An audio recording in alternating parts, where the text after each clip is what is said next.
Afamu Mrs. Nzube Nwafọ. Yes. Igbo Day. Ndị Ejigbo anyị bịakọtara ọnụ ka anyị mee Igbo Day rie ma ji ihe bụ ime ebe a ka nkụ. Yes.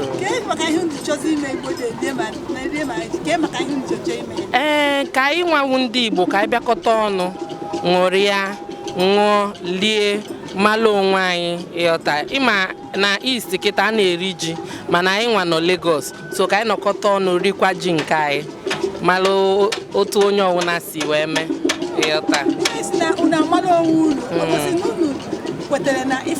Yes, ịfụnanya dị mkpa. Oho, ịfụnanụ. Ịfụnanya amaka, ọ bụrụ na ndị Igbo no matter ọwụgodu ndị Anambra wụlọ onye Delta wụlọ onye Imo wụlọ onye Enugu anyị ncha wuo ofu asụsụ ka anyị na-asụ so anyị kwesịrị inwe ịfụnanya n'ime anyị niile ịghọta ofu asụsụ ka anyị na-asụ anyị ncha niile Igbo ka a kpọrọ anyị. That is it. Daalụ. Daalụ. Daalụ.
Anyị bụ ndị Igbo.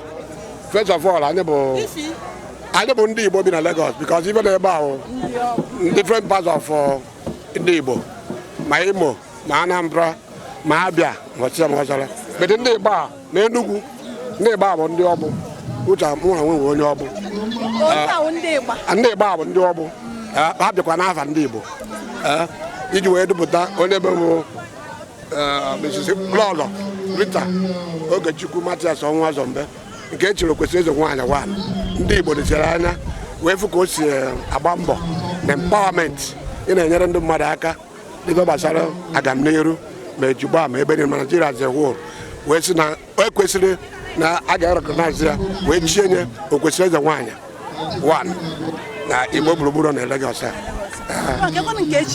amụwa na-akwa ngwa ọgụ one of Obu na Onta. Yes.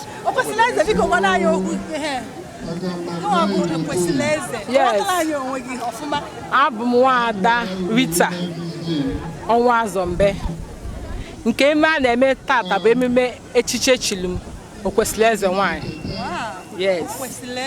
Yes. Yes. Ndị na-ekiri ihe a ka ihe ha kwesịrị ịchọpụta na ihe na-eme ebe a taa na echiche echiri gị Okwesili Eze. Yes. Sort of ị na-enyelu ndị mmadụ aka ịghọtago at least ụwa anụnwa bụ nwere ife anyị nọta n'ụwa na-abụrụ inyelu mmadụ aka at least ịghọtago so it's good we'll be our brother's keeper so ọ dị very very good ị na-enyelu ndị mmadụ aka. Yes. Anyị na-ekene gị Ịfụnanya Amaka onye anyị na-akpọ ya Ịfụnanya Amaka anyị na-ekene gị ka echichie gị Okwesili Eze Nwaanyị n'ụbọchị nke taa n'ụbọchị ọzọ na-abịa na a ga-echikwa gị nke karịrị Okwesili Eze. Amen. Ndị anagwa ebe ahụ the friends unique sisters and most of family friends and well wishers na ndị ọbụkwa like I told you ndị ebe ahụ ndị ọbụ from my own town. So ndị ọbụ na-edubata ada ha nwaanyị unique sisters na-edubata ada ha nwaanyị nke echiri Okwesili Eze Nwaanyị na Lagos ma ọ dịrọkwa n'izi na ịgbafe osimiri asaa na ịkpa asaa wee bịa na obodo ndị Yoruba wee chie gị Okwesili Eze Nwaanyị nne ị kwesịrị ekene gị nnu daalụ.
Ndewono ọmụ awụ Maazị Prince Dan Ezegwu na Lagos State.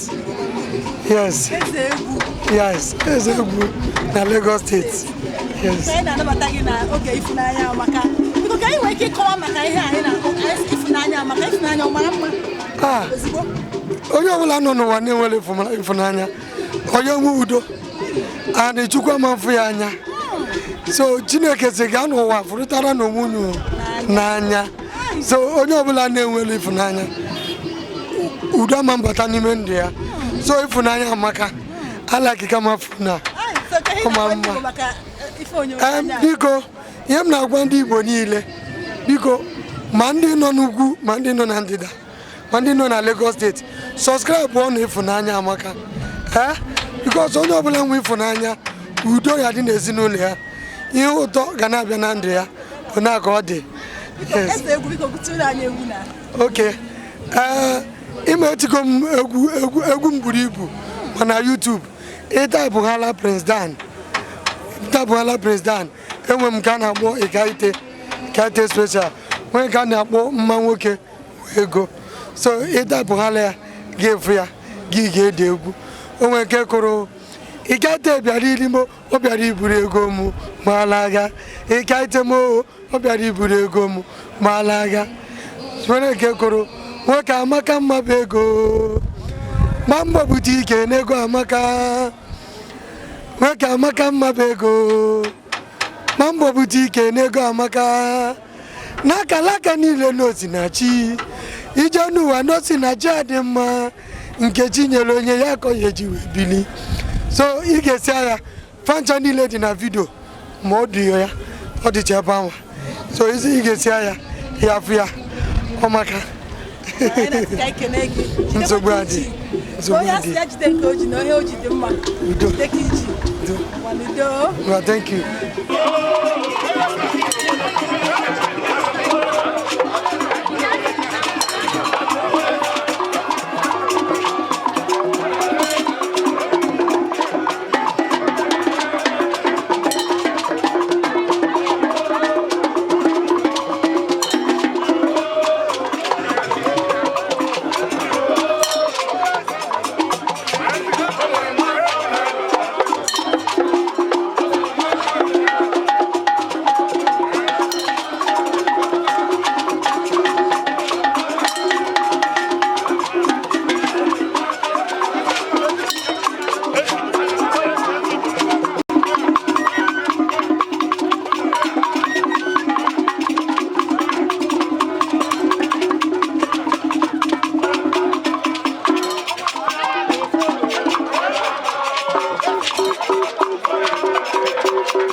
Chief Saudi Nakiwu.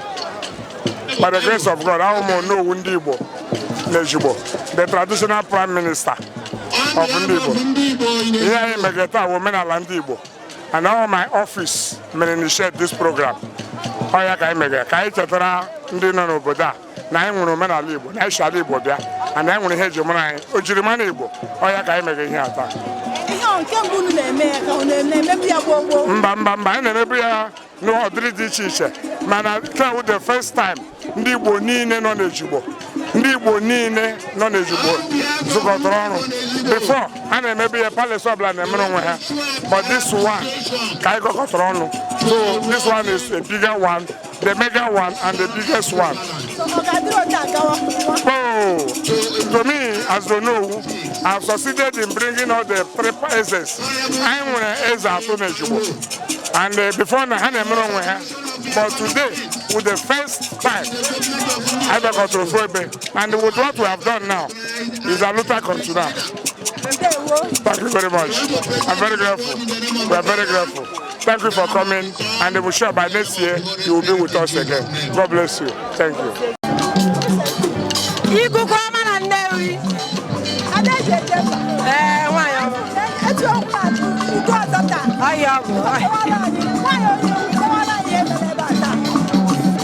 Nezia, Afambo, Honorable Chief Mrs.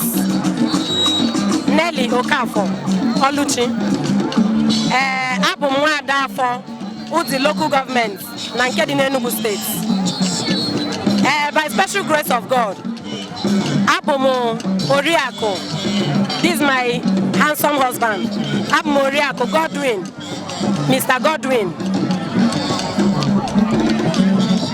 Ekweme, Abikwem na Lagos and Ejigbo Bebembi. Na nke be esiokwu bụ na echichi a enyere m n'ụbọchị taa.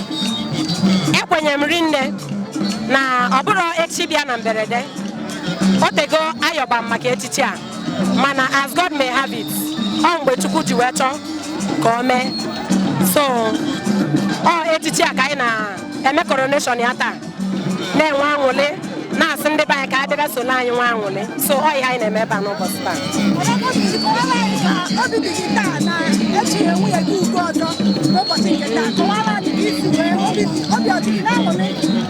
Yes, obi dị m aṅụrị ọfụma ekwenyere m na ya maka otego dịka o si wee kọwaa echichi a bịara onwe nke bịara na Ikeja side Eze Okpotemba nye ọsị okwe ọsị ya mba emechaa another one abịa ọsị ya mba dị nke a na ọ dị ka fourth one ọsị m daddy ka ha kwa si oke na nke a dị ihe ma so wee nabata ya ya mere anyị ji wee bịa ọ bụrụ mụ anyị ncha na-akpakọ isi ọnụ si dịka bụ ihe ma na kịta na asị na chi echiro m mụnwa nyanwa oriakụ chi ghara adịgo m covered. ụmụ nwoke ndị ụfọdụ obi a na-akwa adị ha mma na echiri nwunye ha echiro ha gịnwa obi ọdịdị mma ịnabatara echichi a obi ọma na obi ọcha ịnabatara obi amaka m adịga m so happy inside of me because she's a politician, I am not. She has gone through things that I have not gone through. So she deserves this. In my own field, I deserve something that I have. But as for Chichi, I am happy and that's why I am.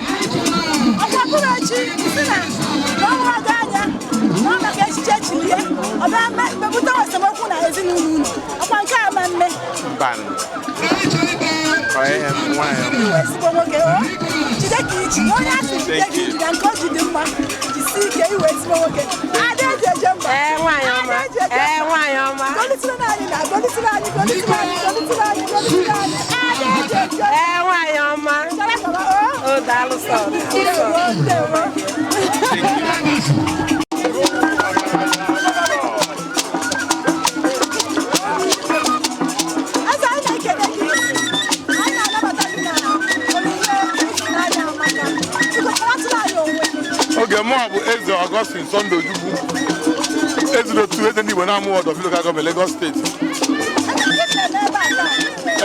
Tata bụ ndị Ejigbo na-eme Igbo Cultural Day omenala ndị Igbo ị na-anya efu ka esi eme ya ị na-anya efu egwu dịgasị iche iche bụ egwu ndị omenala a na-abụgasị ebe anyị na-egosi ụmụ anyị omenala Igbo onye ka na-eme tata mbụ ndị Ejigbo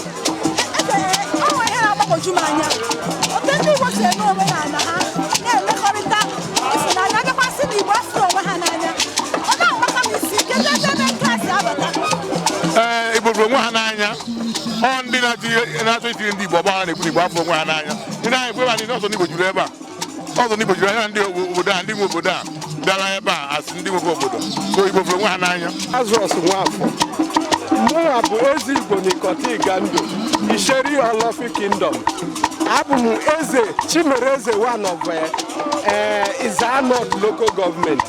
Anyị bịara ka anyị gwa ụmụ anyị na kọlchọ ndị Igbo ama nwụ anwụ so ya ka anyị bịara ka anyị nọnyere ndị Ejigbo tata ezite nwere na-akọva Ejigbo ha ncha jikọtara aka ọnụ wee kpọọ ndị Igbo anyị bịa nọnyere ha na iwa ji ndị Igbo so anyị wee na-asị na ọ ga-adịrị anyị niile na ama n'aka Jizọs anyị wee na-ayọkwa Chukwu ibe anyị bụ ndị eze na-ayọ na-asị bụ tigbuo ọzọgbu ha na-aga kịta ka ndị gọọmenti ihe a bụ ohere nwe ka o ruo ndị gọọmenti ntị ka anyị wepụ politiks wepụ APC wepụ PDP wepụ pati nke a ka anyị zọrọ ndụ maka ọ bụ na mmadụ nwụọ ka ezi ndị aga na-achị ndụ dị anyị mkparị nne ime ihe net everyday ị ga-afụrịrị ihe mgbawa obi na ya ọ na-ewute anyị ya ka anyị na-ayọ onye ọbụla nọ n'ọchịchị ma ndị ụka ma ndị ọbụla ka anyị debe politiks n'akụkụ wee mee udo wee chebe anyị ncha niile ụmụ anyị nwee hopu maka progres ụmụ anyị ọdịnihu ka a na-emebiga niile